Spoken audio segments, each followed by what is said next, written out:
The first commercial oil well was established in 1859 in Titusville, Pennsylvania, USA. By 1900, about 94% of the world's oil came from the USA and Russia. During that same time, the British Empire was known as the workshop of the world and was powered by massive domestic coal reserves. They controlled about 25% of the Earth's land surface and population, but produced less than 0.5% of the oil. This became a major dilemma for the British Navy if they were ever to switch from coal to oil.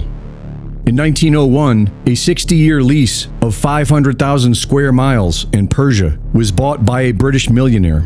With the support of the British government, this area, known for having oil seeps since antiquity, was surveyed for oil deposits by British explorers.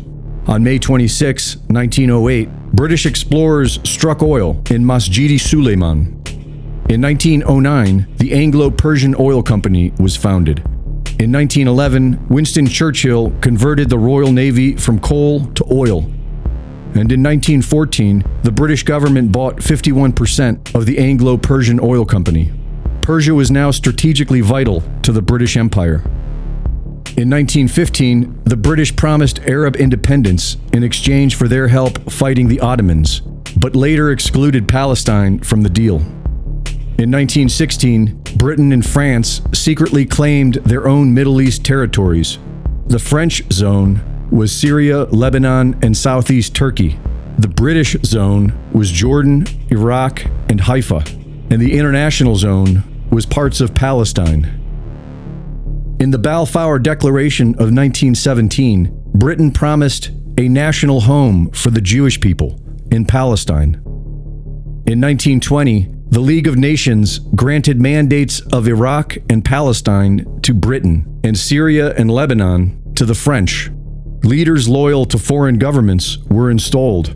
New arbitrary borders were created that ignored the geography and divided ethnic and tribal groups. These new artificial boundaries served only the West for pirating oil fields and creating a deep divide among the locals.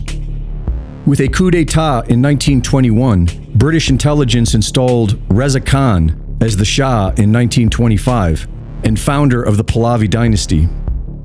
Under British Mandate administration, increased Jewish immigration and land purchases led to the formation of Jewish militias and the Palestinian Uprising, which was suppressed by British troops.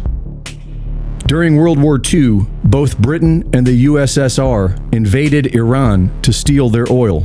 Reza Shah was forced to abdicate, and his son, Mohammad Reza Pahlavi, was installed. In 1948, the United Nations officially created the State of Israel, and those who had lived there for generations were forced off the land or slaughtered. Approximately 700,000 Palestinians were displaced through a combination of flight, expulsion, and violence, an event Palestinians call the Nakba, or catastrophe. Democratically elected Prime Minister Mohammad Mossadegh nationalized the Anglo-Iranian Oil Company, taking Iran's resources back from foreign invaders. And with another coup d'etat in 1953, the CIA and MI6 overthrew him and strengthened the Shah's authority. All of this chaos, created by foreign invaders, caused an anti-Western sentiment that greatly contributed to the 1979 Islamic Revolution, led by the Ayatollah Khomeini, who does have the appearances of being a British MI6 agent. If the son of Mohammad Reza Shah, Reza Pahlavi, is installed as the new leader of Iran, it is just the latest act of criminal theater perpetrated by the thieves who sway world governments. Greg Reese reporting.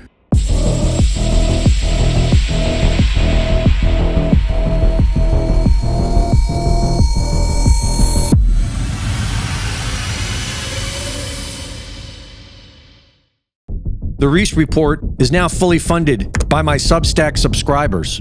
Subscribe today and support my work at gregreese.substack.com.